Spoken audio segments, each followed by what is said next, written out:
কিন্তু স্ত্রী হিসাবেও কোনো খরচ নাই, মা হিসাবেও তার কোনো খরচ নাই। আমার ভাইরা, আমার বন্ধুরা, পক্ষান্তরে যদি দেখেন একজন ছেলে সাবালক হয়ে যাওয়ার পরে তার নিজের খরচ নিজের উপরে, মা বাবা যদি করে এটা এহসান, না হয় নিজের খরচ নিজের উপরে। বিয়ে শাদী করলে স্ত্রীর ভরণ পোষণের দায়িত্ব তো স্ত্রীর না, স্বামীর। তাহলে যা হইল, যা পাইল, যা তার ব্যালেন্স, এখান থেকে খরচ হলো তার ব্যক্তি জীবনে। ও মুসলমান, বিবাহ করলো, স্ত্রীর ভরণ পোষণ, সন্তানের ভরণ পোষণ, যাবতীয় দায়িত্ব তার উপরে। আমার বন্ধুরা, পক্ষান্তরে লক্ষ্য করে দেখেন একজন মেয়ের না কোনো জায়গায় খরচ আছে, ব্যক্তি জীবনেও তার খরচ নাই, তার বৈবাহিক জীবনেও খরচ নাই, মা যখন হয়েছে তখনও খরচ নাই। এই দিক দিয়ে ছেলেটা হলো যা পাইলো ব্যক্তি জীবনে খরচ, বিবাহের জন্য খরচ, সন্তান লালন পালনের খরচ। আমার ভাইয়েরা, এবার আপনারা একটু জায়গা মতো আসেন। কথাটা শুরু করেছিলাম যেটা দিয়ে, অধিকার যেখানে হাত দেয় না সেখানে, যেখানে নাই সেখানে কি অনধিকার চর্চা করে। এবার আপনারা বলেন, তাহলে স্বামীর বাড়িতে খরচ করলো না, ও মুসলমান, স্বামীর মালের ভিতরে স্ত্রীর হক নাই না আছে? ও মাগো জোরে কন্যা, স্বামীর মালে, স্বামীর সম্পদে স্ত্রীর হক আছে না নাই? তাহলে এবারে আসেন, স্বামীর কাছেও হক আছে। ও মুসলমান, লক্ষ্য করে দেখেন, বাবা যদি মারা যায় তাহলে সেখানেও আছে। এখন শুধু আমাদের দেশের মোটা মাথার পণ্ডিতেরা বলে অর্ধেক হবে কেন? ওই জালেম, তুই দেখিস না ছেলের 3 জায়গায় খরচ হয়, মেয়ের তো 1 জায়গায়ও কোনো খরচ। হ্যাঁ, ছেলের 3 জায়গায় খরচ হয়, মেয়ের 1 জায়গায়ও খরচ নাই। ছেলে যা পায় 3 জায়গায় খরচ করতে হয়, মেয়ে যা পায় সবটাই তার হাতে জমা, ব্যালেন্স থাকে, জমা থাকে, খরচ করা লাগে না।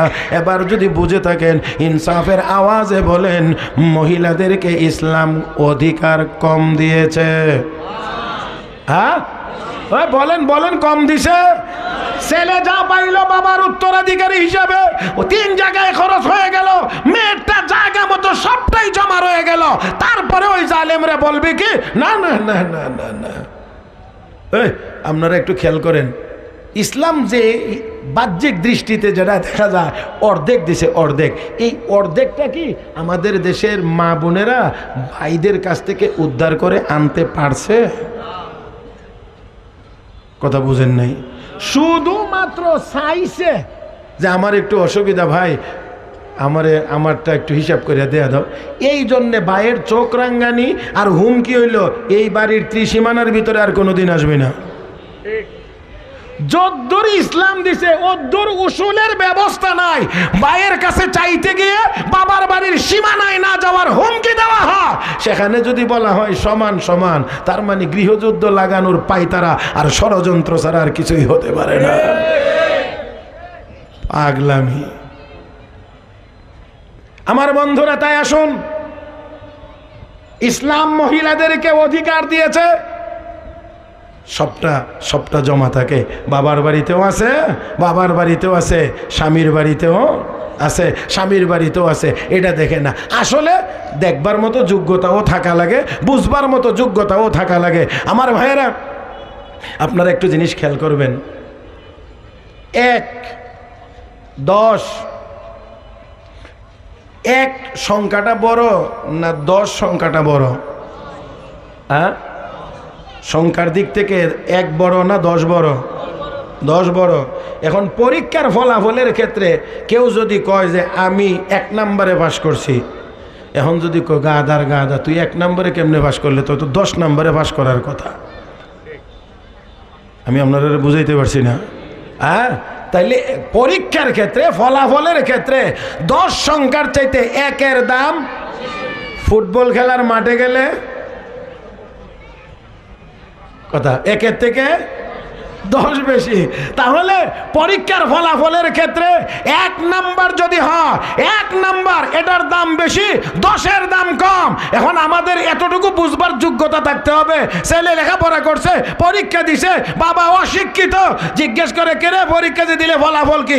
আব্বা দোয়া করেন 1 নম্বরে পাস করছি। বাবা লাডিলে বেরিয়েছে, গাদার ঘরের গাদা, তুই 1 নম্বরে পাস করলে 10 নম্বরে পাস করছে সলামউদ্দিনের ছেলে, তুই 1 নম্বর লইয়া বাড়িতে আইছ বাইরে আমার বাড়ি থেকে। এই বাবা যেমন গাধা, বাবা যেমন বুঝে না 1 কারে ক 10 কারে ক। আমাদের দেশেও বাবার সম্পদে মেয়েকে কেন ছেলের সমান দেওয়া হয় না, এই কথা বলে প্রশ্ন তুলে এরাও এর চেয়ে বড় গাধা, বুঝার চেষ্টা করে না ছেলেটার মেয়েটা খরচ হয় কোথায়। আল্লাহ বুঝার তৌফিক দান করুন। সেই জন্য আসুন, আমি আয়াতের বলছি আগেই যে আয়াতের শুধু অংশটা আপনাদের সামনে রেখে, আয়াতের অংশটাকে সামনে রেখে আপনাদের খেদমতে আলোচনার চেষ্টা করব। রব্বে করিম বলেন ওয়াকারনা ফি বুয়ুতিকুন্না, মুসলমান মহিলারা তোমরা ঘরে বসবাস করো। আচ্ছা বলেন দেখি, আমি আপনাদেরকে শেষ, ওই আরো সময় আছে আধা ঘন্টা, যে এখানে আজান হবে না? এখানে আজান হবে, এখানে আজান হবে, এখানে জামাতও হবে। তাহলে আজানের জবাব যেটা দেওয়ার, এটা এখানেরটাই আমাদের জন্য জরুরি। কথা বুঝতে পারেন নাই? এখানে আজান হবে, এখানে জামাত হবে, তো এখানের আজানের জবাব তারপরেও একজনে আমরা নীরবে আজানের জবাব একজনে দিলেন আমাদের পক্ষ থেকে। মুহতারাম হাজরিন, জি আমি সবটা সময় নেব না, বাকি আমার কথাটা একটু আমি শেষ করতে চাই। এই শেষ করার জন্য একটু সময় আমার লাগবে, একটু সময় আপনারা দিবেন। আল্লাহ আমাদের সবাইকে কবুল করুন, মঞ্জুর করুন, এই মাহফিলকে কবুল করুন, জোরে বলি আমিন। আমার মনে হয় মাগরিবের পরে এই মাহফিলে আমার ওয়াজের সৌভাগ্য মনে হয়, আর আগে হয়েছে কিনা আমার মনে পড়ে না। তো এই যে একেবারে এই জিরোর থেকে শুরু করিয়া এখনের এতটুকু মাজমা হয়েছে, আপনারা সাইরা দিবার কি মনটা চায় আমার? কথা বুঝেন নাই? মনটা চায় না সারবার? আরও কতক্ষণ ওয়াজ করতে পারলেই আমার কাছে ভালো লাগতো, ভালো লাগবে, কিন্তু এতটুকু পর্যন্ত যাওয়া যাবে না, নামাজের প্রস্তুতিও তো আছে, সেই জন্য একটু সময় আপনাদেরকে দিতে হবে। আসুন বলছিলাম, আল্লাহ রাব্বুল আলামিন মানুষ বানাইছেন, আল্লাহ মানুষ বানাইছেন, নারী বানাইছেন, পুরুষ বানাইছেন। কাকে কোন জায়গায় কি কাজ করাইলে সমাজ সুন্দর হবে, সুন্দর থাকবে, আমার বন্ধুরা এটা আল্লাহই ভালো জানেন।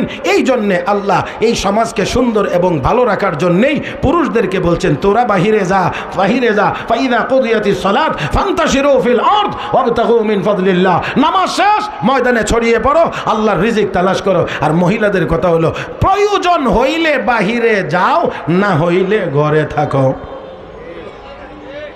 মহিলাদের যত কাজ মাফ করে দেবেন, যত কাজ, এর মধ্যে একটা তো অবশ্যই মানতে হবে, এটা মানতে হবে, না মেনে তো উপায় নাই।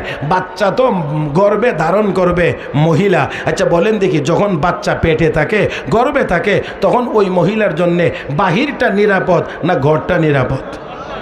বুঝে বলছেন নাকি না বুঝে বলছেন আল্লাহ জানে। আবারও সময় দিলাম, বুঝে বলেন। মা যখন গর্ভবতী তখন ওই মায়ের জন্যে বাহির নিরাপদ না ঘর নিরাপদ? ঘর নিরাপদ। 2 নাম্বার, প্রসবকালীন যন্ত্রণা যখন হবে, বাচ্চা ডেলিভারির সময় হবে, বাহির সুবিধা না ঘর সুবিধা? বাচ্চা লালন পালনের জন্যে বাহির সুবিধা না ঘর সুবিধা? তাহলে কাজ মহিলার ঘরে আমরা নেই। এখন যারা অধিকারের কথা বলে, আজান তো মসজিদগুলোতে হইতেছে, অনেকগুলোতে একটু সময়ের এদিক ওদিকে মোটামুটি 10 মিনিট যাবে। জি আচ্ছা নেন, আপনারা একটু নীরব থাকেন, আজান শেষ হোক।